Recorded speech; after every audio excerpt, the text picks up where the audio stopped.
அமைதியான ஒரு காட்டின் நடுவில் ஒரு சின்ன மர வீடு இருந்தது. அந்த வீட்டுல ஒரு குட்டி முயலும் ஒரு சின்ன எலியும் சிரிச்சுக்கிட்டு சந்தோஷமா ஒன்னா வாழ்ந்து வந்தாங்க. அதே காட்டின் இன்னொரு பக்கம் 3 குட்டி குரங்குகள் கிளையிலிருந்து கிளைக்கு ஆடி வாழைப்பழம் சாப்பிட்டு ஜாலியா வாழ்க்கைய ரசிச்சுக்கிட்டு இருந்தாங்க. யாருக்கு முதல்ல வாழைப்பழம் கிடைக்கும்னு சின்ன சின்ன போட்டிகளும் நடந்தது. ஆனா அந்த சந்தோஷம் நீண்ட நேரம் நீடிக்கல.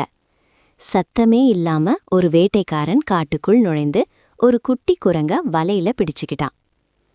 நண்பனை இழந்த அதிர்ச்சியில மீதமிருந்த 2 குட்டி குரங்குகளும் பயத்தோட அழுதாங்க.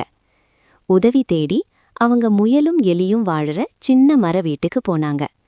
அவங்க கதைய கேட்டதும் முயலும் எலியும் ஒரு நொடி கூட யோசிக்கல.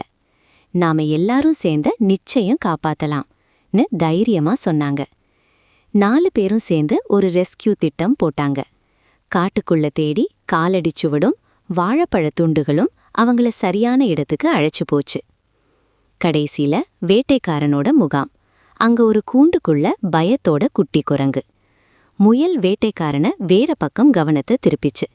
அந்த சமயத்துல சின்ன எலி கயிற்ற கடிச்சு கூண்ட திறந்தது. அடுத்த நொடி குட்டி குரங்கு விடுதலையானது. எல்லாரும் சந்தோஷத்தோட காட்டுக்குள்ள ஓடி மறைந்தாங்க. மான், அணில், பறவைகள் எல்லாம் நண்பர்களுக்கு உதவி பண்ணின.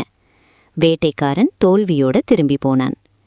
சூரியன் மறையும் அந்த நேரம் 3 குட்டி குரங்குகளும் ஒன்னா சேர்ந்து அன்போட அணைச்சிக்கிட்டாங்க. நன்றி சொல்ல வாழைப்பழம் பரிசா கொடுத்தாங்க. காடு முழுக்க சிரிப்பு, பாடல், சந்தோஷம். அந்த பெரிய மரத்தின் கீழ் எல்லா நண்பர்களும் அமைதியா உட்கார்ந்திருந்தாங்க. இந்த கதை சொல்லும் ஒரு சின்ன உண்மை என்னன்னா, நட்பு பயம் வந்தாலும் பின்னடங்காத தைரியம்.